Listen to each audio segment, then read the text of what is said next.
এই নিউজটা প্রচার করেছিলেন তখন আপনারা জেনেছিলেন। আপনারা বললেন যে আমাদের ডিজি স্যাররা এসে যাওয়ার পরে আমাদের আশ্বাস দিয়েছে। আমাদের আশ্বাস দেওয়ার পরে আমাদেরকে খুব সুন্দরভাবে সান্ত্বনা দিয়েছে। সান্ত্বনা দেওয়ার পরে আজকে 25 তারিখ দীর্ঘ 14 দিন চলে গেছে, এর মাঝখানে তারা কোনো পদক্ষেপ নেয় নাই। তারা শুধু আমাদেরকে সান্ত্বনা দিয়ে গেছে আর আমার বুকের যন্ত্রণা বাড়িয়ে গিয়েছে। আমি প্রত্যেক আনসারকে বলতে চাই এবং প্রত্যেক মিডিয়াকে বলতে চাই, বাংলাদেশ আনসার যখন হয়েছিল তখন কি এই বৈষম্য ছিল? ফলে কেন আজকে আমাদের মাঝে এই বৈষম্য? আমরা এই বৈষম্য বিচার চাই।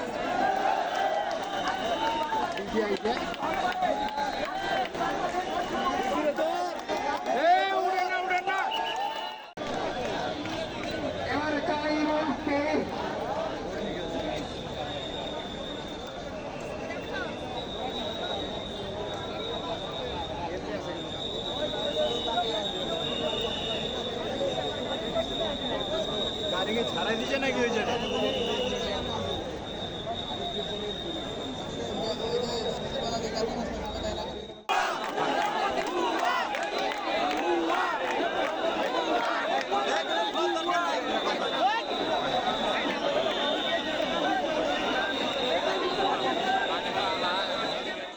করবেন না, কেউ কোনো চিন্তা করবেন না যে আমার চাকরিকে দেওয়ার চাকরি আমরা খেয়ে দিব। আমার রক্ত দিয়ে হলেও আমি ওই অফিসারের বিরুদ্ধে আইনে আশ্রয় দিব। প্রয়োজনে আমরা হাইকোর্টে রিট করবো।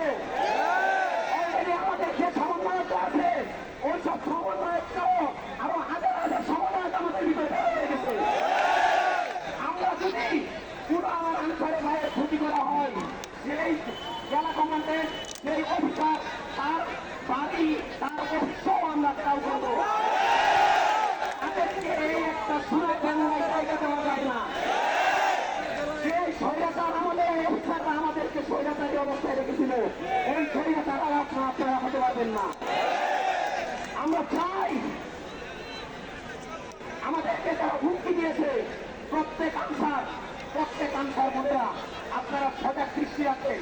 তারা কি নাম, তাদের নাম তালিকা করে করে আমাদের কাছে দিবেন, প্রত্যেক সমন্বয়ের কাছে দিবেন।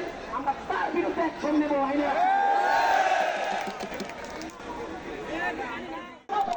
নাই, আপনাদের ভিতরে ন্যূনতম মানসিকতা নাই। আমরা এটুকু জানাতে চাই, সূচনা লগ্ন থেকে কিন্তু আনসারে বৈষম্য ছিল না। বাংলাদেশে যে আনসার 1995 আইতেছে চলবে না, চলবে না। আনসার নিয়ে ব্যবসা মুক্তির চালু হয়, ভেঙে দাও গুলো দাও, ভেঙে দাও গুলো দাও।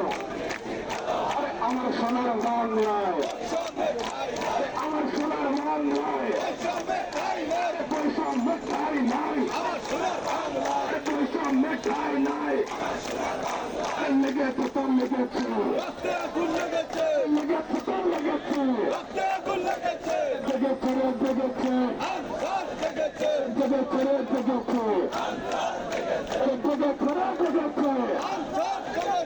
আর নয় চুক্তি, এবার চাই মুক্তি। আর নয় চুক্তি, এবার চাই মুক্তি। আমার সোনার বাংলায়, আমার সোনার বাংলায় বৈষম্যের ঠাঁই নাই।